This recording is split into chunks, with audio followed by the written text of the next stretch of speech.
Hi, my name is Carly Orchard.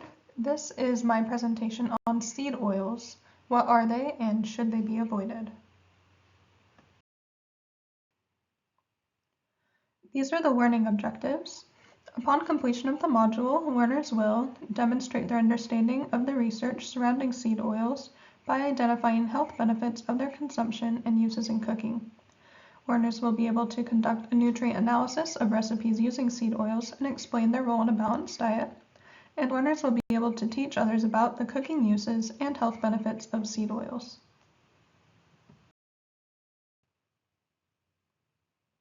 So what is an essential nutrient? Now there's different types of nutrients, as we all know. There's the macronutrients, which are carbohydrates, proteins, and fats. There's micronutrients, which include the vitamins and minerals. And then there's essential nutrients. Now, essential nutrients are nutrients that our body cannot produce enough of on its own, or just can't produce at all. And so the essential nutrients, we have to get them through the diet, through the foods that we eat. Now, essential fatty acids are a type of essential nutrient, and there are two of them. The first one is omega-3, which is also called alpha-linolenic acid. The function of omega-3 is it reduces blood triglycerides, reduces risk of cardiac arrhythmia, it slows the buildup of plaque in arteries, it can help raise HDL cholesterol, which is the good, well, it's called the good type, and it also can help lower blood pressure. Some sources of omega-3 are plant oils such as flax, soybean, and canola oil, and it's more commonly known to be found in fish and seafood. So EPA and DHA, they are derivatives of omega-3, and so omega-3 is desaturated and elongated through processes in our body, and then our body creates this EPA and DHA. And so EPA, it stands for eicosapentaenoic acid, and DHA stands for docosahexaenoic acid. And our body, it can only convert a small amount of these EPA and DHA, so it's also important to get those through our diet. Thus, why it is an essential fatty acid. Now, the other essential fatty acid is omega-6. This one is also called linoleic acid. Some of its functions in the body are to help stabilize blood sugar, reduce the risk of diabetes, and to help lower blood pressure. Some of its sources are vegetable oils, nuts, seeds, meat, and eggs. And arachidonic acid is derived from omega-6 through the similar processes as omega-3 through elongation and desaturation. And arachidonic acid can also be found in animal products such as meat, fish, dairy, and eggs. So here we're going to review the different types of fatty acids, or at least a few of them. So saturated fatty acids, they are considered to be one of the less healthy types of fatty acids. They have no double bonds in their carbons, as you can see in the picture, and these ones are solid at room temperature. Monounsaturated fatty acids, they have a single double bond, and these ones are liquid at room temperature. And polyunsaturated fatty acids, they have multiple double bonds, and they are also liquid at room temperature. Now, the omega-3 and omega-6 fatty acids that we just talked about, they are examples of the polyunsaturated fatty acids. And our bodies, they don't have the enzymes to create the double bonds at the unsaturated positions on these particular fatty acids, which is why they are essential for our nutrition and our health. So, what are seed oils? Seed oils, they're made from the seeds of a variety of plants, such as canola or rapeseed oil, sesame oil, sunflower, flaxseed, corn, grapeseed, soybean, and rice bran oils. Now, a little difference here, canola oil is a type of rapeseed oil, that has just had further processing to remove the uric acid from its contents. And so they're very similar, but have that slight difference. Now, the different oils, they have different flavor profiles and different properties that can give them different purposes in cooking. So as you can see in this chart, some have higher smoke points, some have lower smoke points, which gives them different uses in cooking. Some can withstand higher heat than others, and so it's good to know what temperature you're going to be cooking them at so that you can keep them within their ideal temperature ranges. Now, seed oils, they are good sources of the polyunsaturated fatty acids, especially the omega-6. And so they do commonly have a high smoke point, and so they're often used for frying and high heat cooking, and so they can be good in situations like that, among others as well.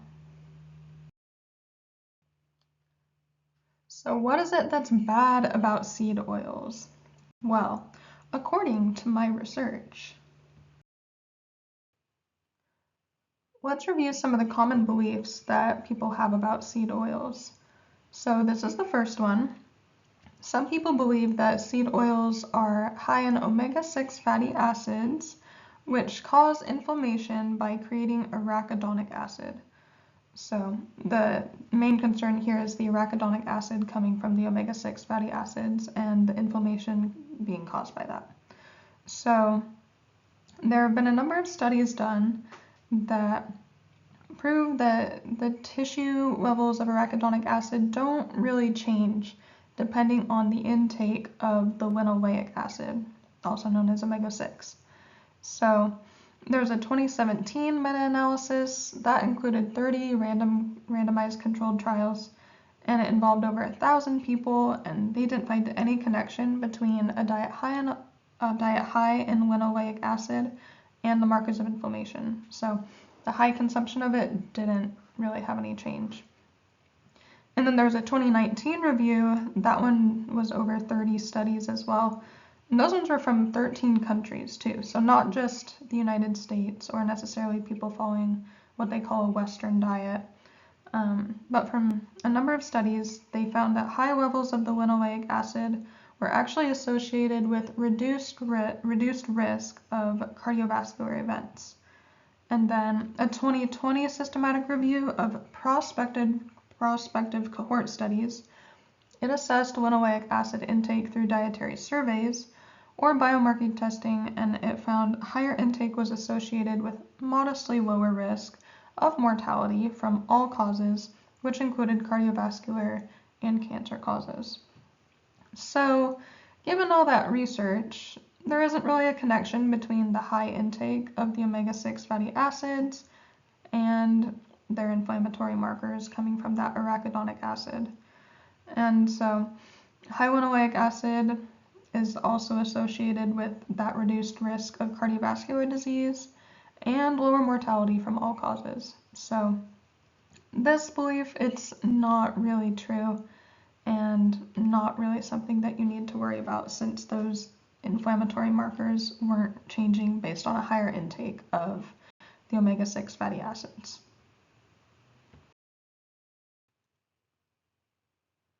So here's a second common belief, which is that seed oil production, the process uses heat, which creates trans fats and chemicals that contaminate the oil. So heating is something that can produce trans fats in an oil, but the heating during the processing of the seed oils is very brief, so the amount of trans fats that are created are pretty minimal. And the major concern with that is when seed oils are used in commercial fryers. So think like fast food restaurants and other places that are using the seed oil to create fried food. And so it's being used at these high heats, and it's at that heat for a long period of time, and so it has a greater chance to create those trans fats than there is for them to be created during the production process. So that's the trans fat side of it. And then with the chemicals, one of the chemicals that's used in production is one called hexane, and it was found that the final product of seed oils they contain very residual hexane, so it's not something that's found in a high quantity in the oil, and once again, it's probably a smaller concern than, maybe the health effects of consuming fried foods and things like that. So, main concern is the fried foods. The smaller concern is the smaller amounts of trans fats and the little bit of hexane that would be in the seed oils if you're using them for purposes other than frying. All right, and this is the third and final belief that we are going to review, which is that some people say that they just feel better after they've cut seed oils out of their diet. And often when stuff like this happens, where people go on a diet and they cut out an entire food group or category of food, they find that they feel better. And often in situations like this, people also consume more fruits and vegetables, foods that are higher in fiber and other nutrients. They're probably reducing their intake of ultra-processed foods and ones that are high in fat, high in added sugar, and low in these other vitamins and nutrients that their body probably needs more of. And so the results that people are seeing where they feel better after cutting out the seed oils is probably just the result of them cutting out like snack foods and, readily prepared foods, and maybe cooking more from scratch or eating more fresh fruits and vegetables and, produce in general. And so the problem is likely just the food choices that they were making and not the seed oils that happen to be in those foods.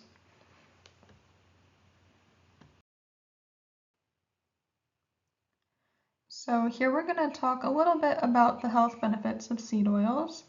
As you can see in this diagram, there's a lot of health benefits in different categories of them that have been tied to consumption of seed oils and also vegetable oils. There are some oils in this diagram that are more classified to be a vegetable oil, but aren't necessarily a seed oil, so just take note of that. But I wanted to highlight a few of the health benefits, which are antioxidant benefits, and then, as noted previously, the reduced risk of cardiovascular disease, and also seed oils can have some anti-inflammatory benefits. And so also listed are some of the seed oils from the chart that are noted to have these benefits. Now, going a little more into that lowered cardiovascular disease risk, there was a systematic review done with the prospective cohort studies, and like I said, this was done in multiple countries, so it's likely that all the people in these countries were not necessarily following a Western diet or a diet that may be commonly seen in the United States. And in the systematic review, the conclusion was drawn that higher intakes of those polyunsaturated fatty acids were associated with reduced risks of all-cause and cardiovascular-related mortality. Now, the strengths related to this review were that the data was largely consistent, and it was randomized trials that spanned months to years. So they had different time frames that were being compared, and the data was still consistent across all of them. And then the weaknesses to this trial, the systematic review, was that since it was this sort of review, they couldn't determine a causal relationship like you can with a randomized controlled trial.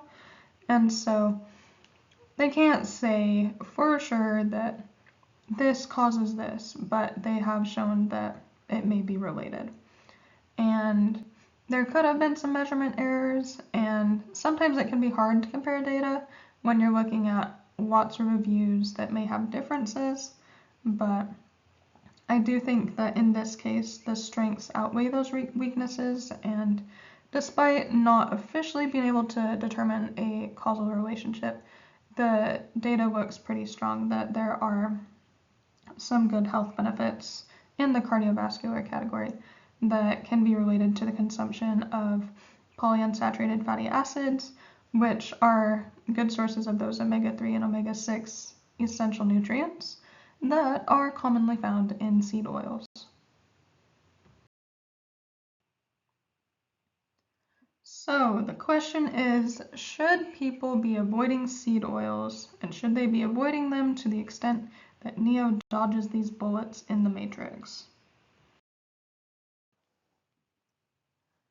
Well, based on the research and the information provided in this presentation, it's pretty safe to conclude that seed oils generally don't need to be avoided, especially to the extent that Neo was dodging those bullets.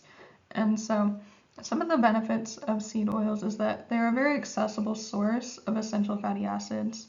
Some seed oils, like canola oil for example, you can buy them fairly cheap from pretty much any grocery store.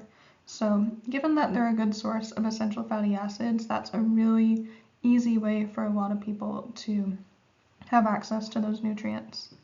And given that they're also proven to reduce risk of cardiovascular disease, among other health benefits, that's another really good reason, especially given that cardiovascular disease is a very common cause of mortality in the United States.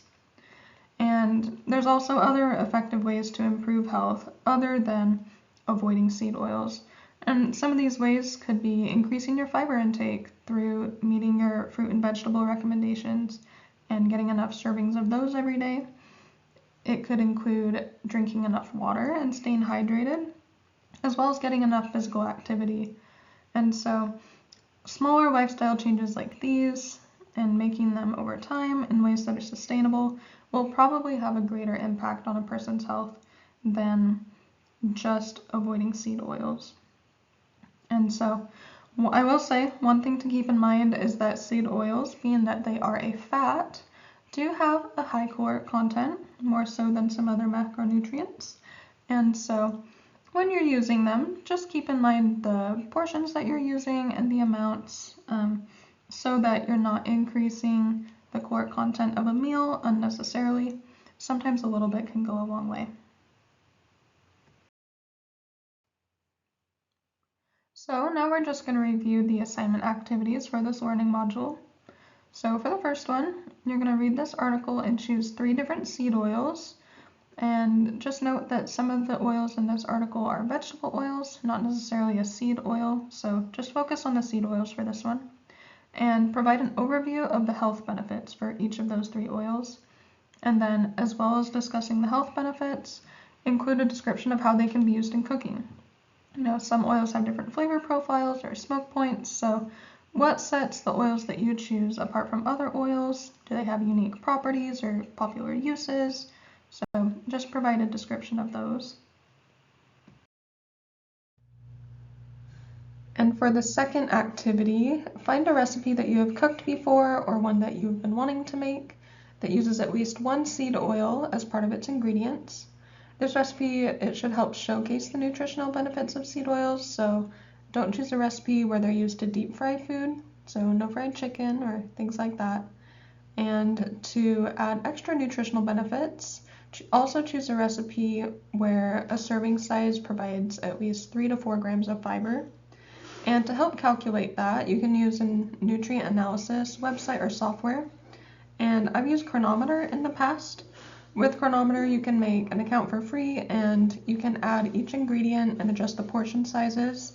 And you can add them to a meal in your diary. Now, even though you can add them to a meal, you don't need to come up with an entire meal for this assignment. Just use whatever's required for the recipe that you choose. And adding it to the same meal period of that day, it'll just make it easier to view everything that you've added all at once. And with that, also, for the seed oils required for your recipe, find out how much a bottle of each one would cost at just an average grocery store, whether it be Walmart, Target, or if you're in the Utah area, Smith's is a common one. So look up that as well. And then write a reflection on all of this that summarizes the uses of seed oils in a balanced diet, as well as their caloric impacts. And include a little something about how seed oils can be an accessible source of polyunsaturated fatty acids. And at the end of this reflection, make sure you add the link for the source or sources that you used to find the seed oil prices. And then at the end of that, just add a picture of the recipe that you used and the nutrition analysis that shows how many grams of fiber are in there.